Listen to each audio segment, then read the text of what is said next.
près de 400 médecines douces répertoriées en France et on en connaît au mieux une quarantaine. Certaines utilisent sensiblement les mêmes techniques, d'autres ont vraiment leur monde à part. Curieuse de mieux les connaître et de les distinguer, j'ai décidé d'aller à la rencontre de ces médecins particuliers, passionnés par l'esprit de la vie. La psychobioacupressure, ou PBA, est une thérapie brève et douce qui permet de se débarrasser de ses blocages émotionnels. Elle a été mise au point par le docteur Pierre-Noël Delatte dans les années 90. Forte de 20 années d'études, il y a aujourd'hui une centaine de praticiens actifs de par le monde, 19 praticiens agréés en Île-de-France, et Férouz Rouzeau en est la directrice des études et de la formation.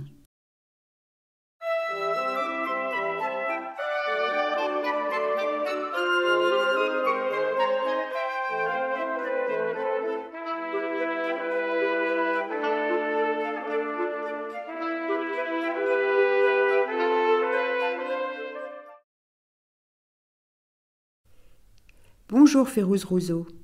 Qui était le professeur Delatte? Un médecin généraliste français qui s'était spécialisé dans les médecines tropicales, qui a été médecin très jeune d'ailleurs. C'était quelqu'un d'extrêmement intelligent, qui a beaucoup voyagé. C'est pour ça d'ailleurs qu'il s'est spécialisé dans les médecines tropicales. Voilà, qui a rencontré sa femme à l'île de la Réunion. Il a épousé une belle réunionnaise. Beaucoup vécu en Nouvelle-Calédonie. D'ailleurs, il a mis au point la méthode en Nouvelle-Calédonie où il a passé une large partie de sa vie. Comment fonctionne une séance?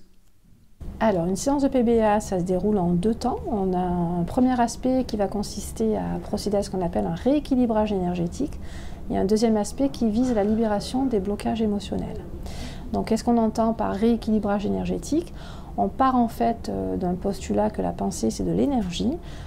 Quelqu'un qui est stressé, en colère, etc. Même si la personne ne le montre pas, on va le sentir. Et puis notre cerveau, quand on a trop de pensées négatives, d'énergie négative, le cerveau se met à bugger. Et quand le cerveau bug, c'est le corps qui parle. Donc le premier aspect va consister à prendre le pouls du patient, à ressentir ces pensées énergie perturbatrices qu'on va énoncer au patient. Et de manière à l'aider à s'en libérer, on va faire des points d'acupuncture sans aiguille sur son corps, donc de l'acupressure. Ces points permettant de dessiner des sortes de circuits imprimés. Et dans ces circuits imprimés, on va avoir des énergies antidotes. Tout simplement, on va libérer des endorphines et des encéphalines, qui sont les hormones du bien-être, et qui vont permettre d'endormir la zone du cerveau où se trouvent les blocages. Ce qui permet, dans un second temps, de travailler sur ces fameuses mémoires émotionnelles. Comment choisit-on un des 22 circuits? Alors on a 22 circuits et pour identifier ces circuits, en fait, on prend le pouls du patient. Alors ça, on ne le doit pas au docteur Delatte, on le doit au docteur Nogier. C'est lui qui a mis en exergue que lorsqu'il y avait une perturbation chez l'être humain, on pouvait le ressentir au niveau de son influx nerveux. Et donc c'est comme ça qu'on procède.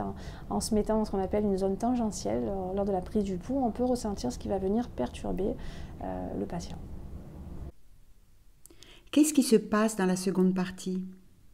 La seconde partie, donc c'est la partie la plus délicate et en même temps c'est elle où on va avoir le plus de fun puisqu'on va avoir accès au blocage émotionnel. Toujours par une prise du pouls, en fait, on va travailler sur les blocages émotionnels. On en a tous, voilà. Ça, moi, j'aime bien commencer mes séances en rassurant les patients sur cette deuxième partie qu'on a tous des centaines de blocages émotionnels, puisque quand on est petit, en fait, on est tous constitués de la même manière et on n'est pas équipé pour relativiser. La zone du cerveau qui permet de relativiser, le cortex préfrontal, se développant seulement à partir de 10-12 ans jusqu'à 25-30 ans, donc chez tous les individus. Tout ce qui se passe dans notre vie étant perçu au premier degré, on va avoir des tas d'émotions, que ce soit des peurs, des paniques, des stress, des angoisses, ou des phrases anodines, mais qui sont un petit peu trop souvent répétées, qu'on va venir stocker dans le cerveau émotionnel. Notre cerveau, pour éviter qu'on en souffre, vient poser une sorte de couvercle dessus. Nous, on oublie ce qui s'est passé, mais ça peut remonter comme des bombes à retardement, 10 ans, 20 ans, 30 ans, 40 ans après, et tout d'un coup nous donner des fonctionnements qu'on n'avait pas avant. Donc cette deuxième partie va justement consister à endormir cette zone grâce aux points qu'on aura fait lors du rééquilibrage énergétique, de manière à avoir accès au blocage émotionnel.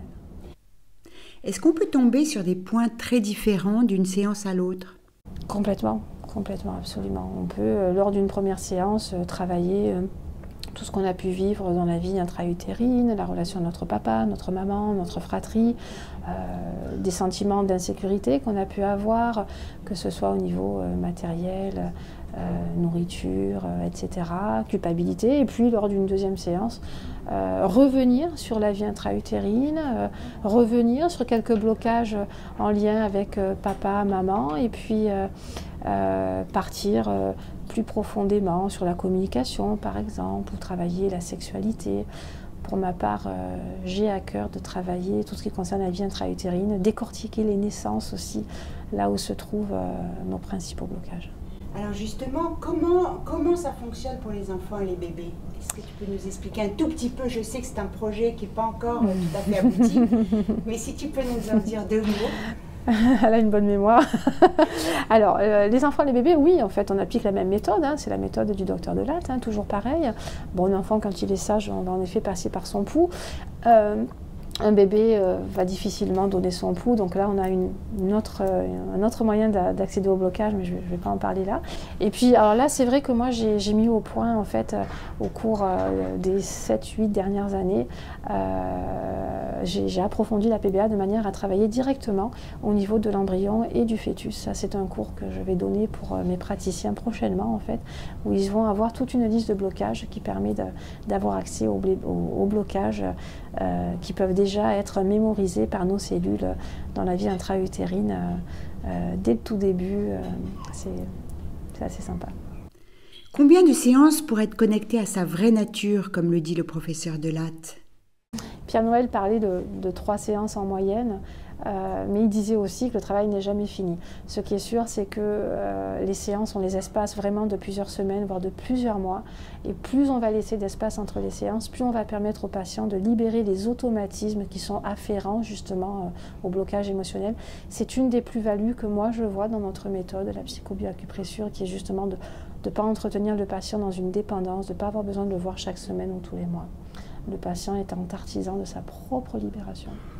Au Canada, vous me disiez que la méthode est connue, utilisée dans les hôpitaux et remboursée par la sécurité sociale. Alors très connue, non, mais reconnue, oui.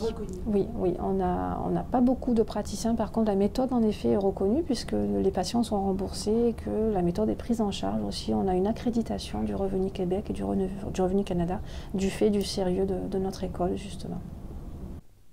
Mais alors, s'il y avait des ambassadeurs aussi chaleureux, motivés et investis que vous, ce serait un succès, cette méthode. Mais il y en a, j'ai la chance d'avoir des personnes très investies un peu partout, qui m'aident, parce que c'est un gros travail que de développer la PBA, et il y a des praticiens qui sont formidables et qui sont très investis, certains qui ont connu le docteur Delatte, qui ont été formés par lui, qui ont eu cette chance. Et oui, c'est une belle équipe au service de la méthode. Oui. Qu'est-ce qui vous enchante dans cette méthode? Qu'a-t-elle d'irremplaçable? Je pense que c'est une des rares méthodes où on va vraiment, en tout cas moi c'est comme ça que je fais évoluer la méthode, où on ne va pas se contenter de parler de blocage émotionnel, mais on va vraiment montrer au patient qu'il est parfait tel qu'il est, que s'il y a des blocages, c'est parce qu'à un moment donné il en a eu besoin. Aujourd'hui peut-être que son environnement a changé et que du coup on n'a plus besoin d'avoir ce mode de fonctionnement là, mais en même temps si le blocage est là, c'est qu'il y a un terrain chez le patient, un terrain positif qui a permis au blocage de germer. C'est ce que je te disais tout à l'heure, Claude Bernard disait le bacille n'est rien, le terrain est tout. Et en fait, c'est ça, c'est que pour qu'un blocage puisse se développer, c'est qu'on a un terrain, et le terrain c'est quelque chose de positif chez nous. Donc cette méthode permet de montrer au patient, de l'aider à déculpabiliser dans son mode de fonctionnement. Un exemple, la psychorigidité, le terrain de la psychorigidité, c'est la détermination. Et bien voilà, merci d'avoir du mal à lâcher prise, hein, ça c'est le mot à la mode, tout le monde a envie de lâcher prise. Mais si on a du mal à lâcher prise, c'est parce qu'on est quelqu'un de déterminé. Donc Pierre Noël Delatte disait on va évacuer les excès. Donc on va garder juste ce qu'il faut pour avoir encore cette détermination en nous. Voilà, c'est ça. Merci beaucoup.